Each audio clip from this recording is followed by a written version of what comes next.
Hello, hello, hello, Facebook family and friends. How you doing? Happy Tuesday, everyone. Hope everybody's well. It's sunny out here, so let me get my sunglasses on. Well, actually, I'm going to keep my sunglasses off because hopefully you can see my eyes, because this is going to be a pretty heavy-duty subject. This is Wisdom Walk number 81. Wisdom Walk number 81. So it is entitled, "How Do You Deal When Tragedy Starts?" Or Strategy Strikes, actually. I haven't done a wisdom walk in a little bit, but I put a post on our group page asking someone to, if there's a topic I haven't covered in the last 80 episodes, to let me know, and I'll be happy to cover this topic. So hopefully you guys can hear me okay. If you can, I forgot my earpiece, so hopefully you can hear me okay. If you can give me a little heart, I'd appreciate it. And then I'll continue on with what the subject they asked me to cover as I go on my... Ooh, look at that hill, you guys. You see it from the other direction. Yesterday I showed you. That's the long direction. Ooh. Anyway, I'm gonna do it. Yep, already disconnected the Wi-Fi. Thank you. So I guess you guys can hear me okay. Perfect. Okay, so one of our team members asked, how do you deal with loss, with tragedy, loss of a spouse, a divorce, a family member, a child, major sickness, obviously death. I mean, it's a tough situation. How do you deal with that? How do you wake up in the morning and still stay positive? And I know a lot of people talk about the grieving process. Yes, you have to have a grieving process to go through any situation like that. Don't know how long the grieving process will take. I think each person is different. But what I can assure you is, without the right mindset, it's not gonna be a good situation for any of those things happening. So first you have to have the mindset, or the right mindset, to do that. And that will get you through those tough times. So let me dive into the tough times directly. Firstly, the universe has rules, and you have to play by those rules. And whatever those rules are, if you break them, you pay the price. So this is one of the reasons why I do what I do and try to help people live life on their own terms, and not be in a situation where you do hit one of those tragedies and you lose a spouse or lose a family member, and you go, as you're grieving, you sit and you think, man, I only wish I didn't work that much. I only wish I had one more year with them, one more week with them, one more month with them, one more hour with them. I would do things differently. Well, it's interesting that you say that after the fact, but do you say it during the fact? This is why I preach living life on your own terms. And you put yourself in a position where you can spend that time, where you can do the things you want to do with your significant others before that situation happens. Because we all know death is part of life. Sickness is part of life. Now, of course, many people that believe in God and believe heavily in God, their convictions are changed when they lose a spouse, especially a child. They go, why would God do that to me? Why? And it comes down to the rules of the universe. So if you lose a loved one, why did you lose that loved one? What rules of the universe did that loved one break in order to seal their own faith? Were they overweight? Did they not do what I'm doing right now? Doing your daily exercise? Did they eat the wrong things? What happened? Death comes in many ways. And if you break the laws of the universe, then you're going to do that. So I can probably speak on the subject for hours, because there's so many different ways to handle different portions of it, because death could be someone getting cancer, someone dying because of those things I just mentioned, not taking care of themselves. So my question to you would be, as the person that's hurting and the one left behind, what did you do while they were alive to help them not break the laws of the universe? Did you ever talk to them about exercise, like I talked to you guys about exercise yesterday? Did you ever talk to them about their eating habits? Or did you just wait till the end and now you're devastated and you don't know what to do? So again, the laws of the universe pops in. So I know it probably doesn't help you to hear me say that now, because you're hurting and you're devastated that your loved one's gone. But what did you do to help that person? Or what did that person do for themselves? So I have lost the greatest person in my life, my dad. And yes, I went through my grieving process, but my dad never really took care of himself. And he lived to a decent age, but he could live longer if he followed the laws of the universe. So we all have to understand the things we do have consequences. Everything you do have consequences. The fact that you're high stress at your job has consequences. And this is one of the reasons, again, why my stress level is probably less than 98% of the population, because I don't have any stress.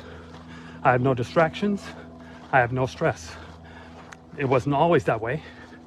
I wish I didn't have those stresses when I was younger, because the law of the universe has already taken toll of my body for those stresses I had when I went through the losses of a divorce and not seeing my children and doing all those things. Those happened in those days. But in order for me not to go through that divorce or not have the loss of time with my children, the decisions I made at those times caused those situations. So the law of the universe popped in. I didn't follow the laws. I didn't follow the rules. I didn't mend those relationships with my children or even my ex-wife at that time, and I had to move on. Life moves on, and it's okay. So now I have mended a relationship with one of my two children. Lisa and I, we have a blended family. It's still 4 children, so on Lisa's side, no problem with those relationships. And on my side, 1 out of 2 has been resolved because I did the right things to put that relationship back together. The other one, I'm still trying, but it's not there yet. So again, the law of the universe always applies in every situation.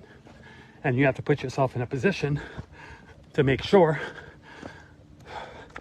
that you're following those rules and those laws. Now, is it easy to wake up in the morning after losing a spouse or a child or a loved one? Absolutely not.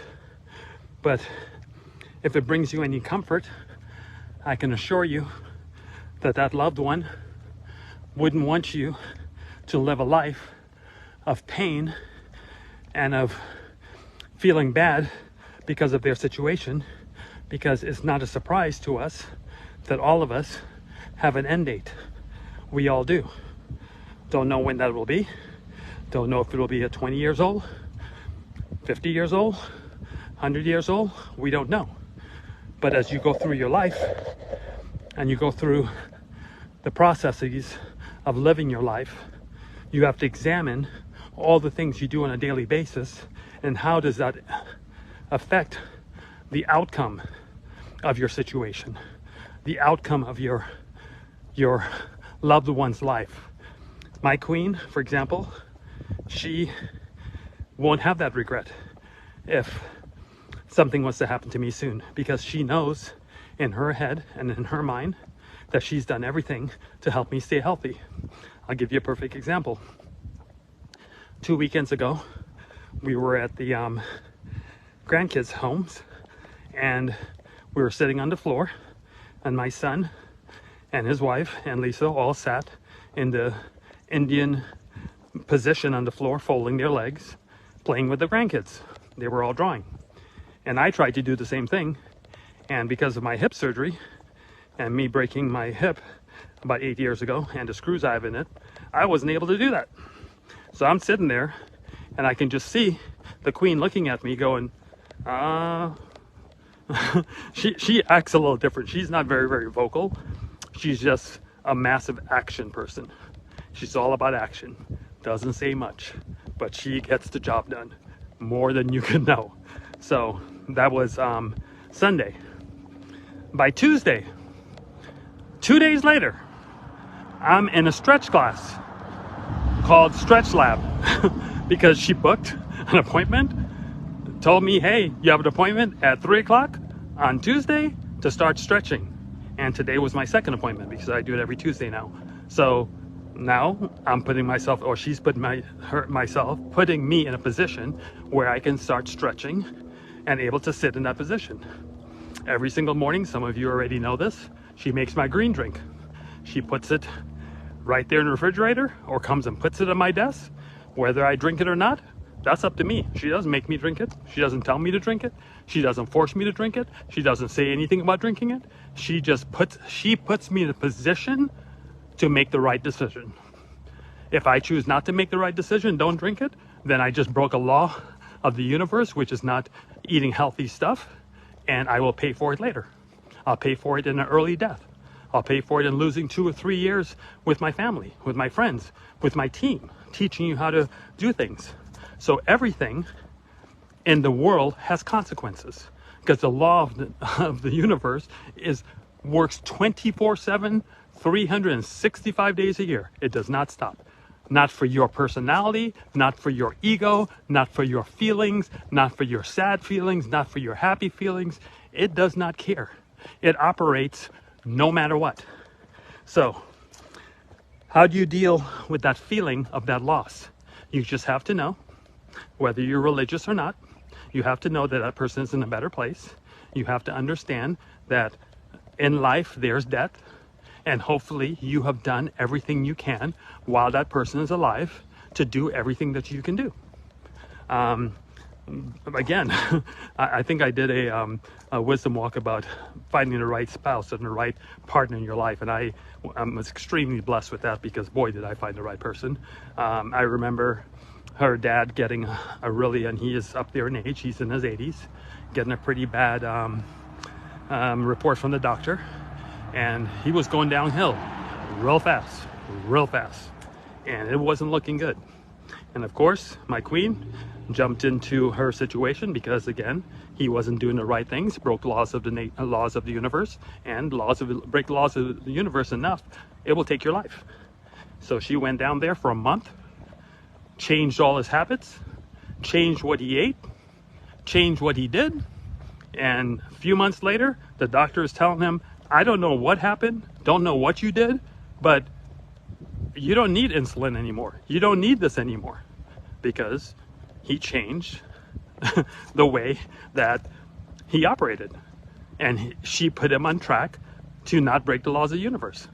So if you truly are concerned about losing a loved one, you don't have to tell them what to do. She doesn't tell me what to do. She puts me in a position to do the right thing. If I don't do the right thing, then I pay the price of breaking the law of the universe. In fact, right now, as I'm walking back home, I will guarantee you there's a green drink in the refrigerator with my name on it. She's not going to tell me it's in there. She's not going to tell me to drink it. But because she cares about her husband enough, and she wants as much time as she can with me, so she's making sure that I don't break the laws of the universe. This is why she's pushed me to exercise. This is why she had me go to the Stretch Lab. This is why she makes me eat certain things, and she tricks me, sometimes makes turkey sausage instead of bacon sausage, and or whatever it is. Look, I know she's full of tricks, and I kind of smile at her whenever she does it, but she makes sure I eat right so I can be around a little bit longer. So, and I guess in a long story of that request that I was given, how do you deal with all this stuff is you deal with the laws of the universe. You make sure that you spend as much time with the people you love as you can, and don't make excuses for it. Personally, I wish everyone could fully understand what NV Social is all about, so you can live life on your own terms. I can tell you I had a massive morning this morning, in less than 1 hour, probably more. I did more than the average person makes in a year in less than 40 minutes this morning. So because of that, I don't have to go to work. Because of that, I don't have to spend any time traveling, driving on the freeway. So the chances of me dying in an auto accident is greatly diminished because I'm not in the car much. The chances of the person that commutes an hour and a half every single day, 5 days a week, is a larger chance of them dying in an auto accident than me. Doesn't mean I can't die in an auto accident. I do drive my car every so often, don't drive it much. I mean, the cars are not driven much because I don't have to go anywhere. So all these little things matter, and it's very hard sometimes for you to understand that, because we live in a society where we're following what our parents did, we're following what our siblings have done, we follow what our friends do, society. I am the person that goes 180 degrees away from what everybody else does, because it's just not me. I'm not going to live that way. I'm not going to spend 65 years working to retire to maybe get another 10 years before I die, and it's just not going to happen. I wish I knew all the things I know today 10 years ago or 20 years ago. What a blessing that would be, but there's nothing I can do about that. So even all the laws of the universe I broke back then, I do everything I can to change those laws and not break those laws of the universe today. And all you have is today. It is now 11:35 a.m. Pacific time, and there's nothing you can do about it at 11:34. Nothing. You can do a whole lot about 11:36 though, and that's how it works. That's how life works. So you have to make that decision of when you're going to stop breaking those laws of the universe so you can live a better life. So anyway, I think I did a wisdom walk from this area before. For those of you that's watching it, there's sure been a change. I don't know if it's the sun's hitting the pond right now, so you probably can't see the fish that much, but the other little fishies, well, they're not little fishies anymore, but the sun's right in the middle of it. I can see the glare off of it, so you probably can't see them. So anyway, so hopefully this helped the person that asked. Hopefully it helped anyone that's listening. I know I probably didn't answer the question the way that it wanted to be asked. I mean, how do you wake up in the morning and move forward? You wake up in the morning and move forward by having a purpose-driven life. Oh, actually, that's a good analogy to give you. How do I wake up in the morning and continue doing what I'm doing, or someone that's had a loss or a bad situation in their life? By having a purpose-driven life, by having something that you want to do on a daily basis that keeps that drive, keeps you wanting to go. If something bad happens in my life right now, I know I have my faith.